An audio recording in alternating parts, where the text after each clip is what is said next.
There are two brand new cards leaked for Marvel Snap, and we're going to go over what they do very quickly, so this shouldn't be too long of a video, though there is quite a lot of information out there about the new season. We'll talk a little bit about that towards the end of the video, but let's just get the cards out of the way first, starting off with SpiderHam. He is a 1/1 with the effect on reveal, transform the highest cost card in your opponent's hand into a pig, keeping its power and cost. So what is a pig? A pig is just a card with no ability. So SpiderHam is effectively a leech just for one card in your opponent's hand. That is a pretty scary effect in Marvel Snap. Iceman is already a card that I think is incredibly underrated, and SpiderHam falls into that category of a card that you can just play, and while you won't feel its impact, you won't see its impact, it's going to be pretty impactful. The opponent only gets to put 12 cards in their deck, and they've deliberately decided to put those 12 cards in their deck because they synergize with each other in very particular ways. So if you take away one of those cards from the opponent, which is essentially what you're doing with SpiderHam, it's going to be pretty disruptive. Hopefully the ideal strategy with this card isn't to something like Beast Falcon and just play it a million times. I'm hoping that it's just a card you run as a tech card. You just throw it into an existing deck rather than building around this, but it's a scary effect. I do wish there was some type of feedback for the player. Obviously, the effect is absolutely capturing the silliness of SpiderHam, the character. They've definitely adapted the character well, but I don't know if the player feels that silliness. I mean, the enemy player is definitely feeling it when they get hit with the effect, and they're like, oh no, how do I deal with this situation now? I can't play my,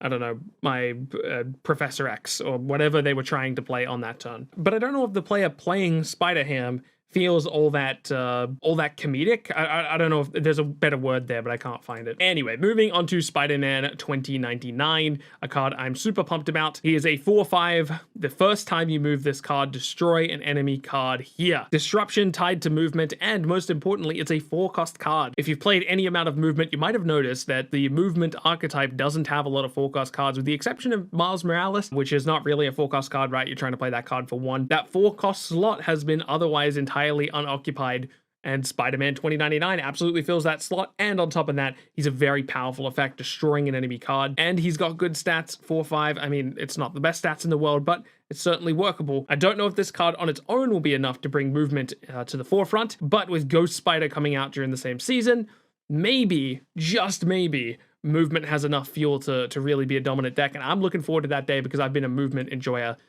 ever since Marvel Snap came out in beta. And just for those who don't know what the Season Pass card does, we'll go over that as well. Ghost Spider is a 2/3 with the effect on reveal. The last card you played moves here. So obviously there's tons of fun stuff you can do with this. You could Iron Fist Human Torch on turn 2, and then on turn 3 play Ghost Spider plus something else, and at that point your Iron Fist is already at 8 power. Then on turn 4 you could play, like, I don't know, Doctor Strange and Miles Morales. Now your Iron Fist is at 16. It's just another tool to help you with your movement scaling effects, which is all that really movement cares about. There's going to be a lot of tricky things you can do on turn 6 with this card as well. You play a big card on turn 5, your opponent's expecting you to Heimdall to the left. You can play Ghost Spider on the right. Swings like that is what makes and breaks games in Marvel Snap, and Ghost Spider is going to help you do that. So yeah, some very exciting leaks going on with not next season, but the season after that. As for the Season Pass, we have some incredible stuff coming to the game. As you can see, some beautiful variants. I'm very excited about that Spider-Man. I was hopeful that that would be a Season Pass card because that's one that I've wanted for quite some time. Ghost Spider has nothing but incredible variants. Personally, I'm not too excited about the Season Pass one because I already know that she's got so many variants that I'm going to want one of those rather than this Season Pass one. Miles Morales gets a fantastic Season Pass variant as well, but personally, I do prefer the previous Season Pass variant. And we get some incredible card backs with Ghost Spider and SpiderMan 2099. And of course, the typical 3 profile pictures we get for the Season Pass cards. Here are some new variants that have been added to the game for Jeff the Baby Landshark, Uatu, Snowguard, and Mantis. All of those look really great. I think Uatu's probably got my favorite of those bunch. And then behind the scenes, so these cards aren't actually, or these variants I should say, aren't actually in the game yet, but a bunch were added to the game's database. So these are currently leaked cards. You can't get access to any of these variants, but during a future patch, they will be available. All right, that's going to be it for me. I'm signing out now. Keep being awesome, and I'll catch you in the next one.